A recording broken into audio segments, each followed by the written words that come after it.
Assalamualaikum warahmatullahi wabarakatuh. Saya Awalul Ma'rifah. Di sini saya bersama dua teman saya, yaitu Faizatul Hamidah dan Siti Husnul Khotimah. Di sini kami akan menjelaskan tentang pengamalan Pancasila.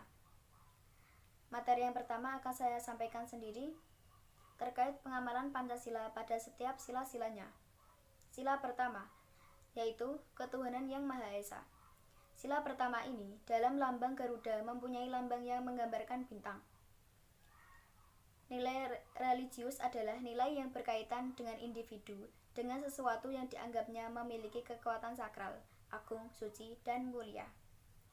Memahami ketuhanan sebagai pandangan hidup adalah mewujudkan masyarakat yang berketuhanan, yakni membangun masyarakat Indonesia yang memiliki jiwa maupun semangat untuk mencapai ridho Tuhan Yang Maha Esa. Seperti yang kita ketahui, Indonesia mempunyai 5 macam agama.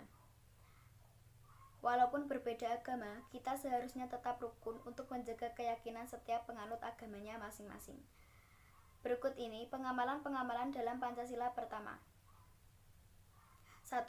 Mengembangkan sikap hormat menghormati dalam bekerja sama antara pemeluk agama dengan penganut kepercayaan yang lain atau yang berbeda-beda.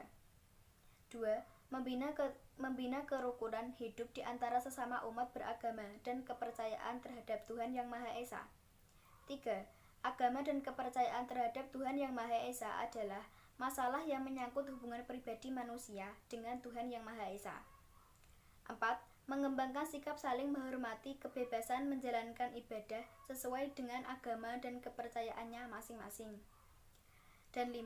Tidak memaksakan suatu agama dan kepercayaan terhadap Tuhan Yang Maha Esa kepada orang lain.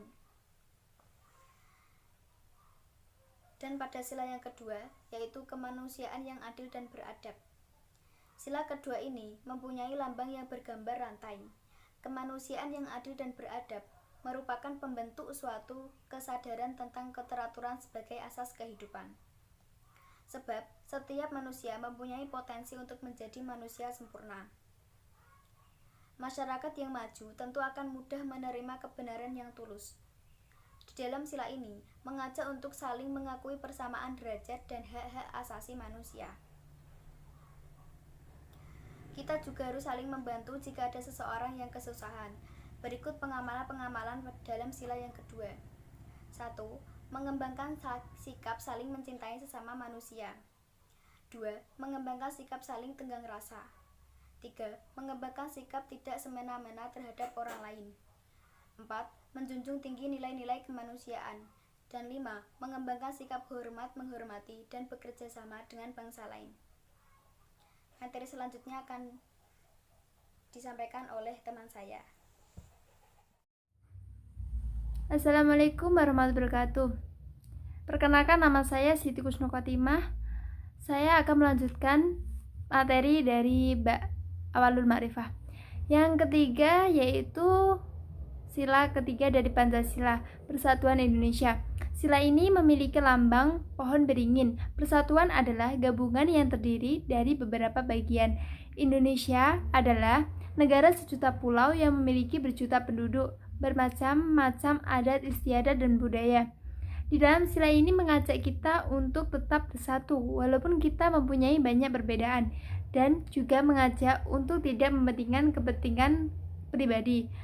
Seperti pengamalan-pengamalannya yang pertama yaitu mampu menempatkan persatuan, kesatuan, serta kepentingan dan keselamatan bangsa dan negara sebagai kepentingan bersama di atas kepentingan pribadi dan golongan. Yang kedua yaitu mengembangkan rasa cinta kepada tanah air dan bangsa. Yang ketiga, mengembangkan rasa kebanggaan, berkebangsaan dan bertanah air Indonesia.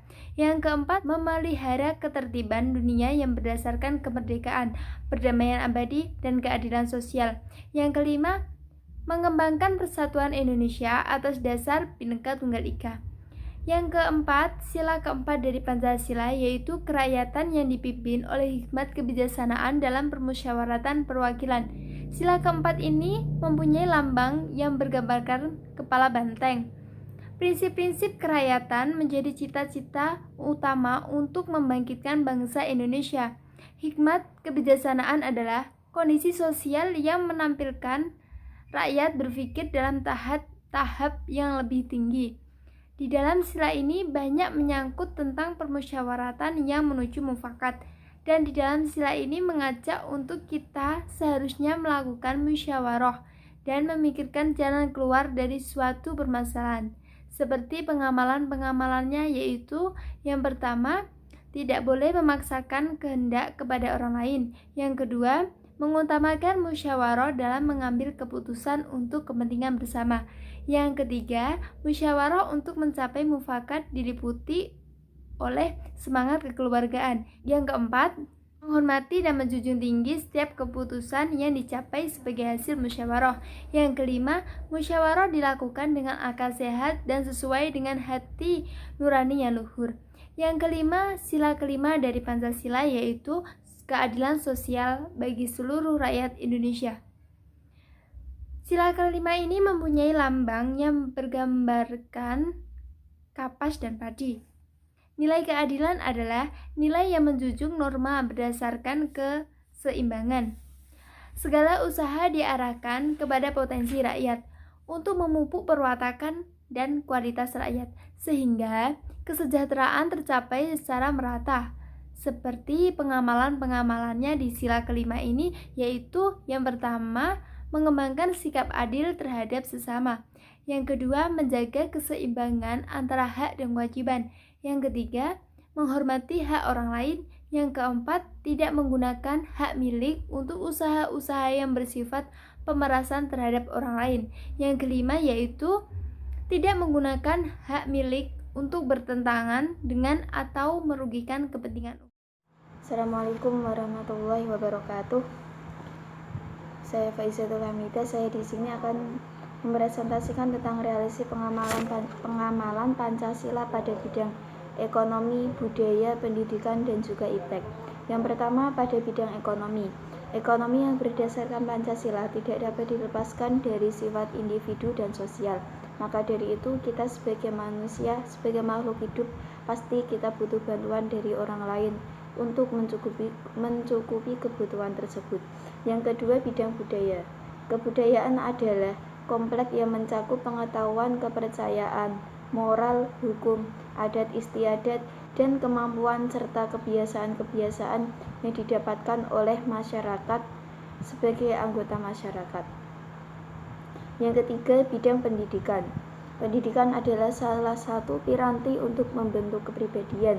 Maka dari itu, pendidikan yang dilaksanakan harus sesuai, dan pendidikan nasional harus dipersatukan atas dasar Pancasila. Tujuan pendidikan nasional itu ada 9, yaitu menciptakan manusia yang beriman, bertakwa, berakhlak mulia, sehat, berilmu, kreatif, mandiri, demokratis, dan juga yang bertanggung jawab. Yang keempat, yaitu bidang ilmu, pengetahuan, dan teknologi. Kita harus memenuhi etika ilmiah.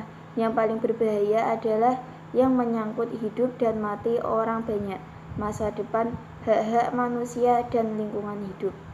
Cukup sekian presentasi dari kelompok kami. Kurang lebihnya kami mohon maaf yang sebesar-besarnya. Wassalamualaikum warahmatullahi wabarakatuh.